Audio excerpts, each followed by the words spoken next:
A lot of them want to see the UNP come back. But why are you all contesting under the New Democratic Front? So I very much wanted to run under the elephant.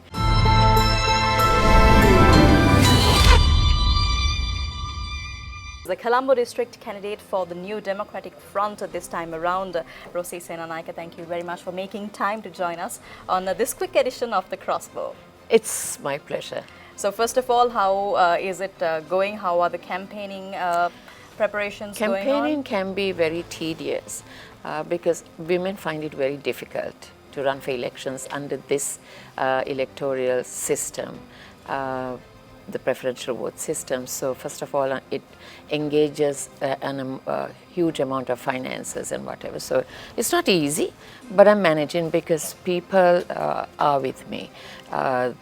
A lot of the people, like when I walk, go house to house, or we do campaigning, a lot of them want to see the UNP come back strongly, and this is one of the reasons why I'm also contesting.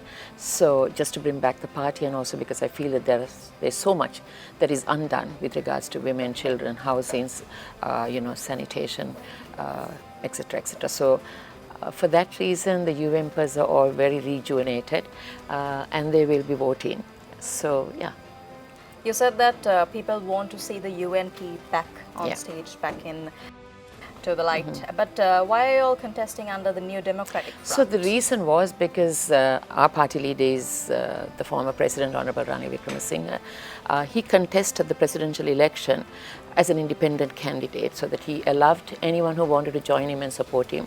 So that was the front, and his symbol was the cylinder.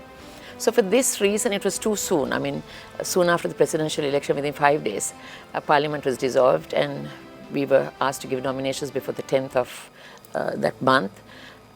So it was too soon for us to get ready, and for all the other parties that supported the president as well, even though I very much wanted to run under the elephant.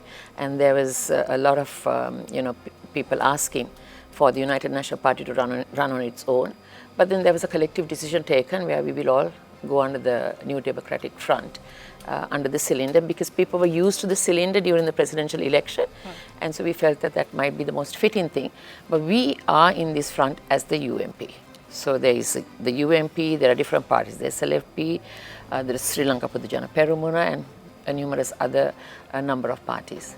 President Ranil Wickremesinghe has been coming out and speaking about how when we vote for the candidates that are contesting, the people should keep in mind that there are experienced political figures who come in.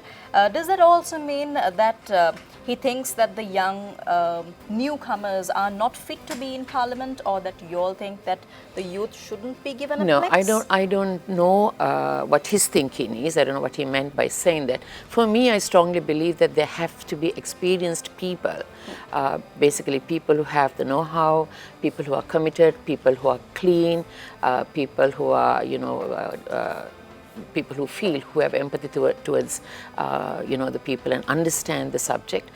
At the same time, we also need to have almost an equal amount. It has to be like a 50-50 newcomers where they can learn under the experienced people. So I believe that, you have to have a balance of both.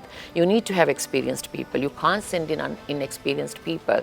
And because I see it right now, even with the current government, where, some of the things that they said on platforms are not being fulfilled, and they've gone back and they're going through the same motions of what the previous government did, simply because they don't have the experience. They didn't have a plan. They came unprepared. They don't have a structure. They said various things. They said, $42 billion is nothing. In Sinhala, the president said it's a kajak. We can, basically pay this off like this. And I remember Sunil Handunhetty saying that the first $1 million will be coming from Canada within 24 hours of us winning the presidential election. But then they've been borrowing today. Today they have borrowed almost 624 billion rupees. So I don't know whether it's even more. So it's very easy when you're in the opposition to say that we can do this, we can do that.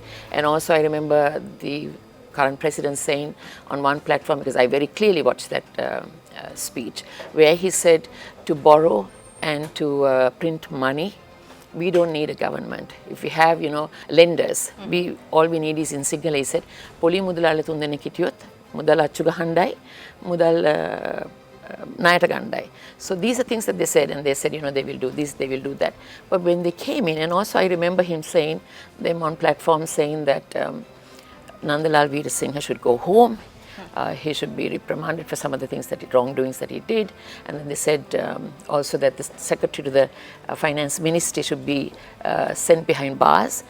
But they came in and they kept them. So what I'm saying is it's very easy for you to say things, and then once you come in, if you don't have a plan, if you don't have the people that you are planning to put in place for those relevant, very important positions to fulfill your agenda, a rich country, and you are going by everything that Honorable Ranil Wickremesinghe did. They also said this, I remember them saying, when we come into power, we will work through meritocracy. People will get their due positions. We will not have friends and relatives in key positions. We will not put anyone who sat on our stage or supported us in key positions. But they've done that very same thing. They've, basically appointed friends without even looking at the seniority and whatever. So, yeah, it's for this reason you need experienced politicians. In 2022, when we hit rock bottom and when we were in dire straits, there was no one in Parliament that was willing to take on the challenge of putting this country right. It was that single one man who actually took the challenge because of the experience that he had, the international connections that he had, the statesmanship that he had, and the trust that he had built with those countries previously by working. And he knew the know-how, how to handle the IMF and what needs to be done. So that experience is absolutely important. So to send experienced, committed people who have proven to be worthy. What would you want to change when you come back? Because the NPP is all about a clean parliament, and the SJB has their own stance as the New Democratic Front with those who have worked with the former president. What would you all want to do when you all come back to parliament? See, we need to have a new parliament. People, when they are being given the choice of choosing the leaders to rule them, they need to be very, they have to understand whom they are voting for. Not for the sake of just because somebody comes to your house or, drinks a cup of tea or whatever. You have to think wisely. Who has done what? Who's got the experience? Who has been with us? Now, I have been with the people in Colombo throughout. So I have actually worked with underserved communities. I am responsible for bringing the nutritional package to the pregnant mothers. That was my concept.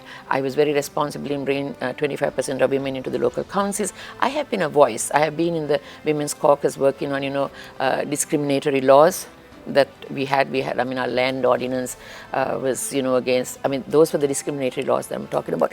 And also, I would say wage disparities. There were so many things that makes the Sri Lankan woman a second-class citizen. So we have been a voice, and the Women's Empowerment Bill that the President brought 6 months ago would permit us to have a National Commission for Women with legal powers. And that commission will be a very strong commission to work with regards to empowering women, whether it's with regards to their rights as far as, their dignity, violence against women, violence against children, if there are disparities in your workplace and you've been harassed in your workplace, and also to empower women economically, entrepreneurship training, leadership training, capacity building, also, giving them loans without any collateral so that they can start a self-employment business or startups and whatever. To empower, because, our literacy rate is so high, women are educated in this country, but that doesn't reflect in the labor market. The female labor force hasn't gone beyond 35%. So we need to look into those things and to make sure that women are empowered. And there's sustainability when it comes to taking care of women, because the female-headed households in this country is 1 in every 4th household is headed by a woman. And also when you talk about children and women as far as pregnant mothers, malnutrition among pregnant mothers, and children are malnourished. There, the stunting, wasting among children in the estate sector, northeast, and also in the deep south. These are areas that we need to actually focus on. And I think we have to have committed people who would go into parliament to basically look into some of these issues. So you need to basically follow up and make sure that they are done. It is being done. Well, that was a conversation between two women. Yes. Thank you very much for joining us. Thank you for inviting me. That was Colombo District candidate of the New Democratic Front, Rosy. Thank you for joining us. We'll be back with another edition of the CrossBow.